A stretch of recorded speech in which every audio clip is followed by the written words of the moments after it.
Hello and welcome to the History of Africana Philosophy by Chike Jeffers and Peter Adamson, brought to you with the support of the King's College London Philosophy Department and the LMU in Munich, online at historyofphilosophy.net.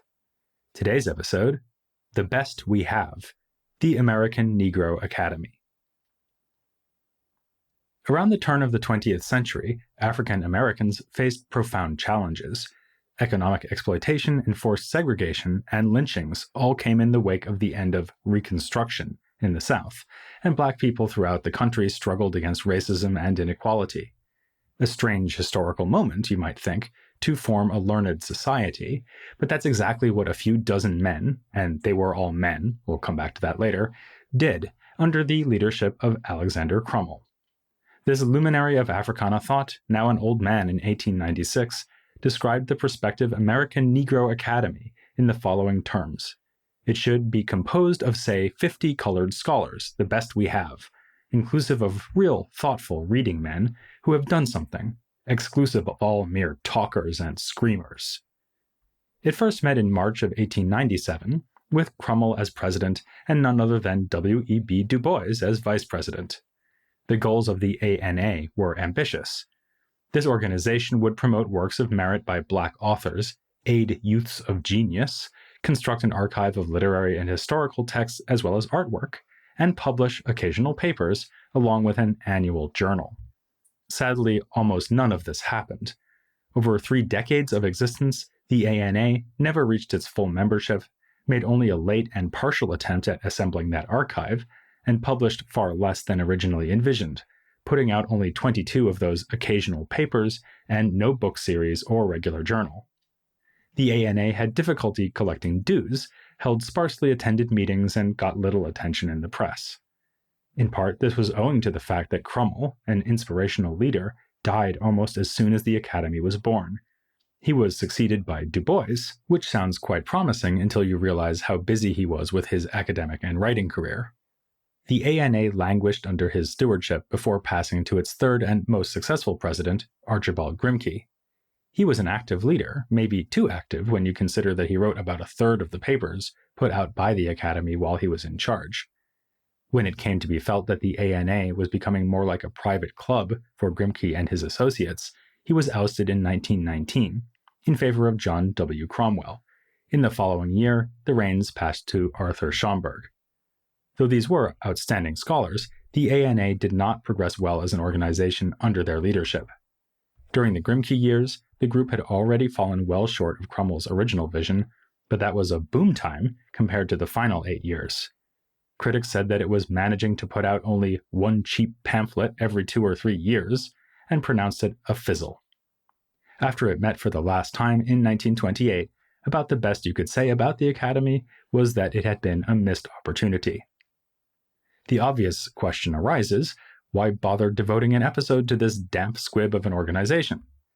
Because the American Negro Academy included numerous thinkers who put forth interesting and important ideas. Though his name does not resonate today like his 2 predecessors in the role of ANA president, Crummell and Du Bois, Archibald Grimké offered subtle reflections on the political tensions of his day, especially those within the Black community. 2 other leading Black intellectuals of the 20th century, both involved with the ANA, were the sociologist and mathematician Kelly Miller and William H. Ferris, author of a remarkable book called The African Abroad. Collectively, the occasional papers put out by the organization also provide a rich portrait of scholarly activity and political commentary among African Americans of this period, or at least among one very particular group of African Americans. One of those papers was written in 1920 by the just-mentioned William Ferris. It is an encomium of Alexander Crummell, who is honored in the title of the piece as an apostle of Negro culture. Ferris explains here that Crummell set up the ANA because he was convinced that his race needed an educated gentry. It seemed at first that it would do for the Negro race what the French Academy did for France. Writing more than 20 years later, Ferris is still waging a rhetorical battle in favor of that sort of elite intellectual project, and against Booker T. Washington's ideal of industrial education for Blacks. Why, he asks, did they set up Yale and Harvard universities as the white's ideal of education, and Hampton and Tuskegee as the colored man's ideal? This gives us an insight into the motives for establishing the ANA in the first place. It was to offer a counterweight to Tuskegee, a selection of hand-picked scholars who could inspire other members of the race. This ambition was set forth in Occasional Paper No. 8, penned by William S. Scarborough in 1903. Entitled The Educated Negro and His Mission, Scarborough's piece said that black intellectuals were propagandists who promoted morality and learning. The race gains self-respect as it sees one of its own on higher planes. Scarborough echoed other critics of Washington in arguing that the Tuskegee approach was too simplistic. Black people are diverse and should be offered a correspondingly diverse range of educational options. To identify the individual's needs with those of the whole race was, Scarborough said, not only radically unphilosophic, but morally wrong. Of course, the point about diversity implicitly allows that, for some black people, industrial education would be entirely appropriate. This might even be the right form of training for the vast majority, a demographic we might unkindly call the untalented 9/10. But Archibald Grimké offered an even more subtle analysis of the situation. In Occasional Paper No. 11, published in 1908, he argued that the southern states were lagging behind the northern ones because they had never really given up the outmoded economic model of agriculture based on slave labor.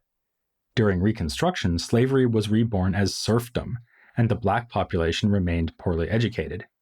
His recipe to fix the situation was to educate all Southerners as much as possible, since modern industrialism attains its highest efficiency as a system of production in that society where popular education is best provided for.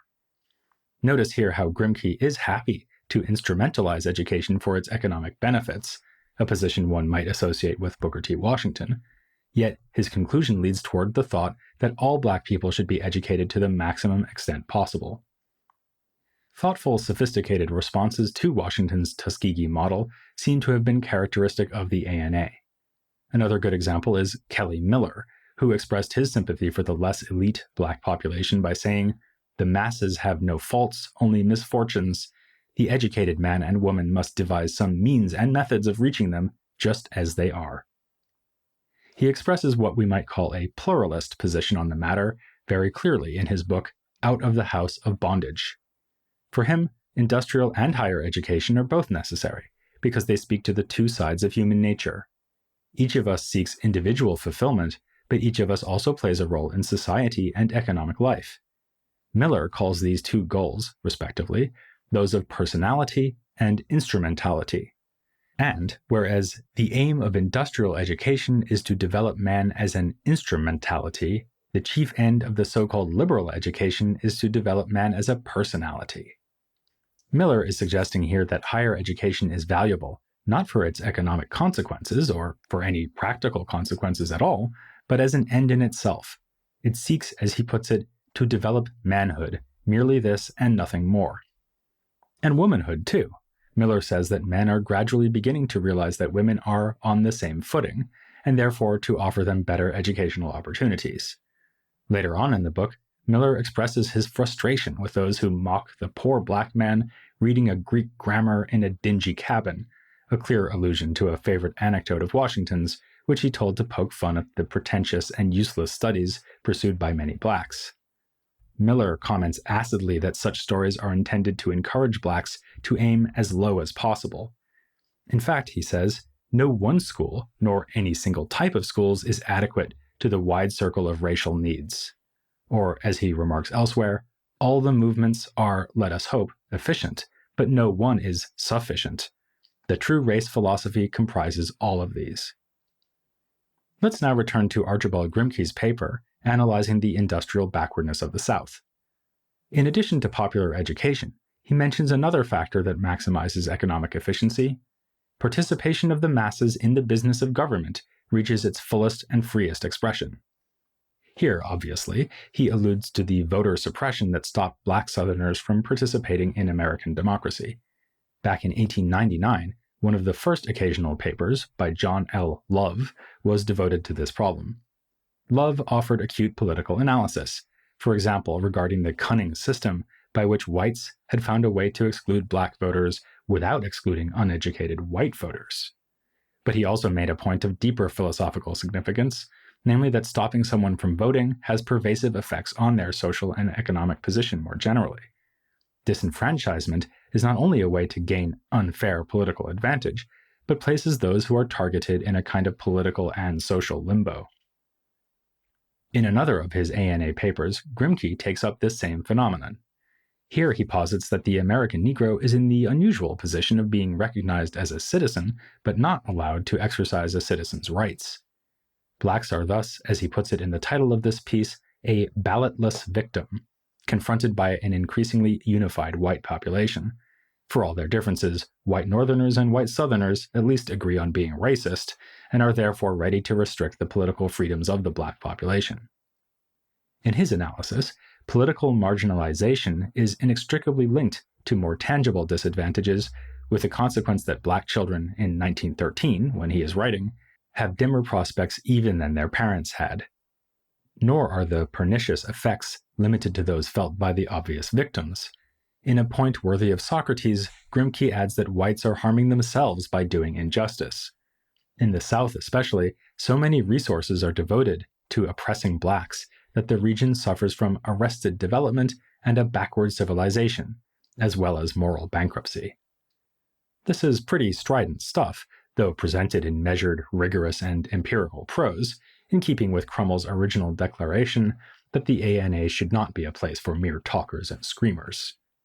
Along the same lines, Grimké once rejected an overture from Du Bois to merge the ANA with his Niagara movement on the grounds that the ANA was a non-political organization.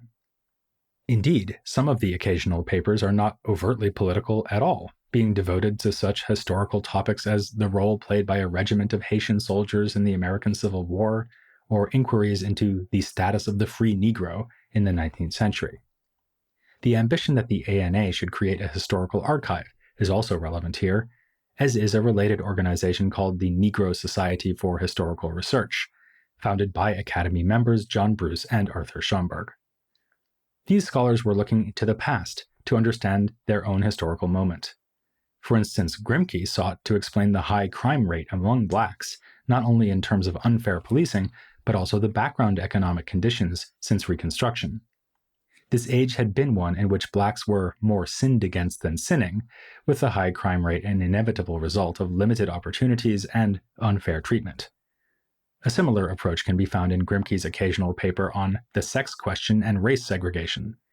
Here he observes that under slavery, American men of the dominant race considered themselves to have literal ownership over women of the oppressed race.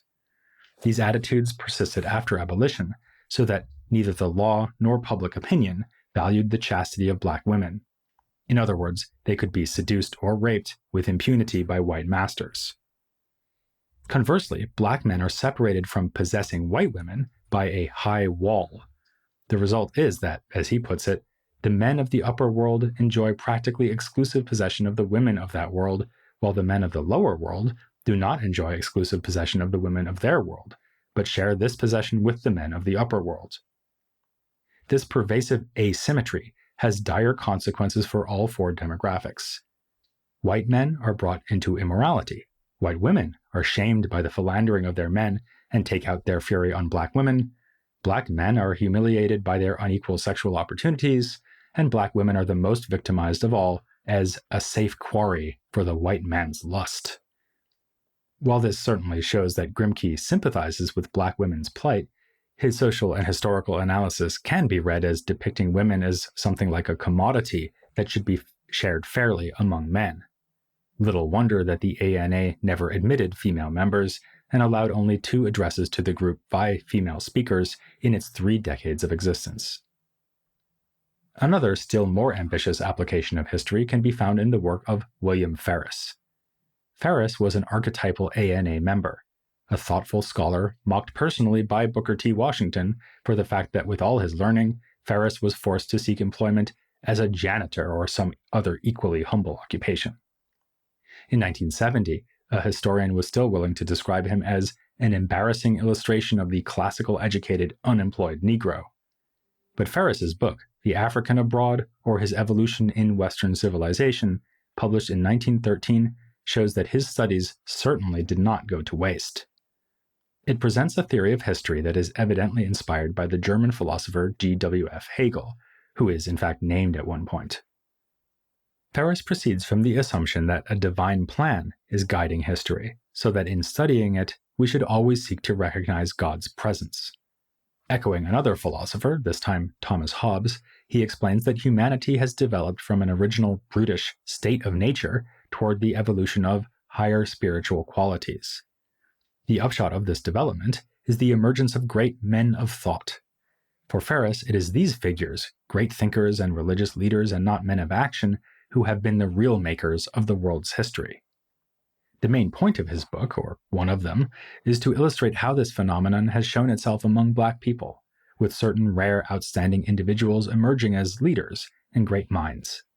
Among contemporaries, he acknowledges Du Bois as having attained this status, and again strikes a Hegelian note when he says that Du Bois's Niagara movement shows the surging up into the soul of the Negro of that imminent world spirit.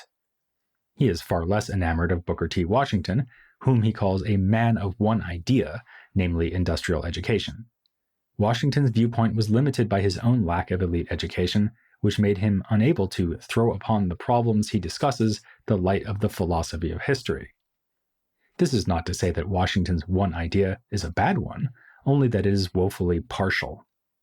In another example of the pluralist position we found in Miller, Ferris argues that the correct answer to philosophical and political problems is usually a complex combination of several apparently antithetical solutions. Thus, if we ask whether materialism or idealism is true, the answer should be that both capture something correct, while each being incomplete.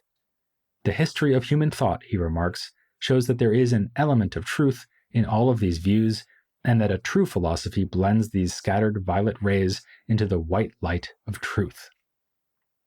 Ferris goes on to apply this Hegelian perspective to the debate between Washington and Du Bois.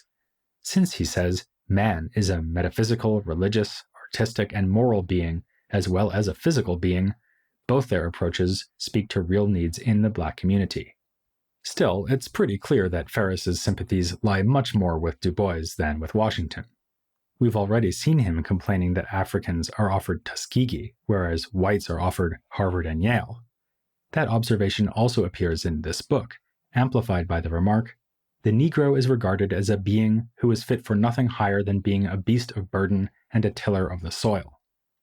He blames the scarcity of truly outstanding Black authors on the undue emphasis placed on industrial education, as well as the abduction of Africans from their native lands.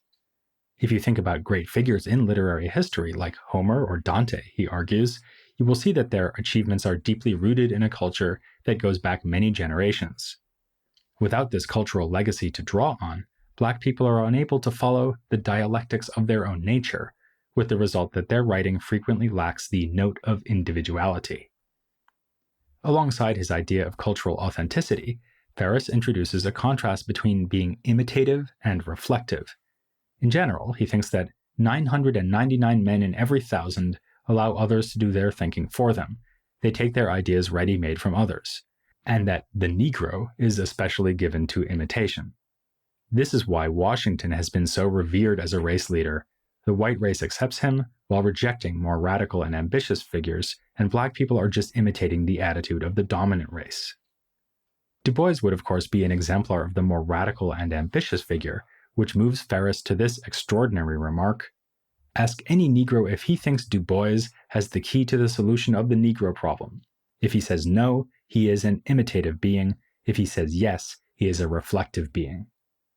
So this is what Ferris is looking for, the combination of authenticity and individual reflection that makes for literary merit.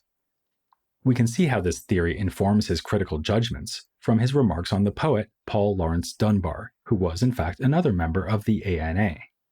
Ferris says that Dunbar is a poet of genius when he writes authentically, with a voice reproducing the soul life of the plantation Negro, but only a poet of high talent when he does not write in dialect and engages with modern issues. Ferris is weighing in here on a matter that has provoked a variety of opinions from literary critics and scholars. While Dunbar is widely acclaimed as one of the most influential poets in all of American history, his dialect poetry is sometimes viewed as problematic, even inauthentic, and as participating in a tradition of plantation nostalgia popularized by white writers like Joel Chandler Harris. After all, Dunbar was not even from the rural South. He hailed from Dayton, Ohio. One of his non-dialect poems, We Wear the Mask, is often recognized as a classic expression of the dualism in African American identity identified by Du Bois as double consciousness.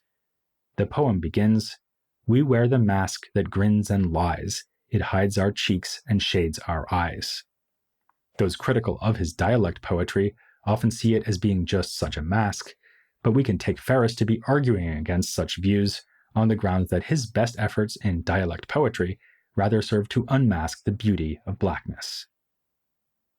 Ferris's idea that Dunbar and other black authors were most interesting and worthwhile when they spoke with a recognizably black voice, writing as colored men and not as white men, calls to mind Du Bois's idea of the black gift in The Conservation of Races.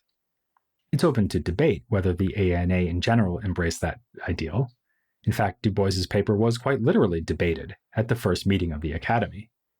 Wilson Moses, who we had the honor to interview earlier in this podcast series, has pointed to a tension in the organization's mission, writing that, on the one hand, there was pride in distinct racial accomplishment, but this went hand in hand with the desire to have that accomplishment accepted as part of the American picture.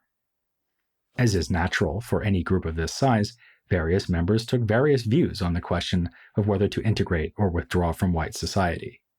Ultimately, William Ferris and John Bruce, two of the more significant figures associated with the ANA, became enthusiasts for Marcus Garvey's nationalist movement. But reading through the occasional papers and other works produced by ANA authors, one is struck by a current of pessimism that runs through these documents, leaving the impression that nationalism, integrationism, and all other strategies are doomed to fail. Already in 1899, Charles Cook contributed a paper which acknowledged the dim prospects for racial progress. Colonization projects at this point seemed unrealistic, yet given the ferocity of white racism in the United States, staying in the country seemed possible only by pursuing a course of meek submission. Yet the race riots that were a feature of that era suggested that black people were not willing to submit. Cook poses the stark question, shall I kneel down, as he weighs the equally unsatisfactory options of dangerous resistance and craven surrender. His conclusion is a poignant one. We are gathered here tonight as amateur historians and prophets to review the past and lay plans for the future. But let me quickly relieve myself of the charge of encouraging rash projects or empty theories. I am proposing no vast schemes. I believe it useless to do so. 20 years later, Grimké sounded even more defeatist. Repeating his point that whites of the South and the North were united in the project of oppressing blacks, he predicted, we are to be forever exploited, forever treated as an alien race, allowed to live here in strict subordination and subjection to the white race. It wasn't all doom and gloom, though. A more optimistic note was struck by Kelly Miller when he responded to the polemics of the racist Thomas Dixon Jr., author of the book The Klansman, which was later made into the infamous silent film Birth of a Nation.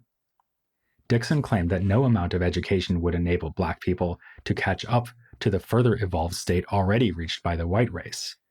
Against this, Miller pointed out that all races go through periods of civilizational development. In the proud days of Aristotle, the ancestors of Newton and Shakespeare and Bacon could not count beyond the 10 fingers.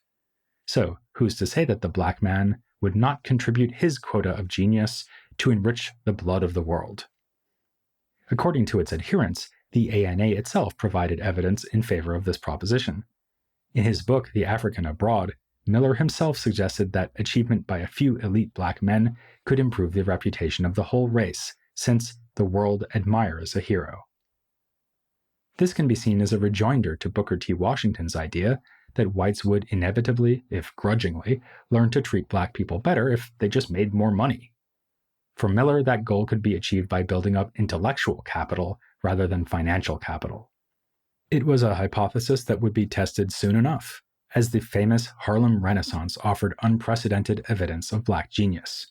Or perhaps not so unprecedented. Reacting to Alan Locke's book, The New Negro, William Ferris argued that what Locke was describing was not really new, but just a continuation of the black excellence that had existed for decades. The ANA did not achieve all that it set out to do, but the activities it did manage and the other writings produced by its members showed that African American intellectuals had been working at a high level ever since the late 1890s. If all the Academy's publications were put together, he said, the scholarship, philosophical analysis, sociological insight displayed would have startled the world and made as strong an impression as the essays on The New Negro. It's a fair point that Ferris makes, so before we move on, we want to dwell on the remarkable generation of black scholars who were active from the turn of the century down to the 1920s. For help with this, we'll be joined by an expert on this historical moment and the thinkers who gave it its distinctive flavor and piquancy. How apt then that our guest's name is Tommy Curry.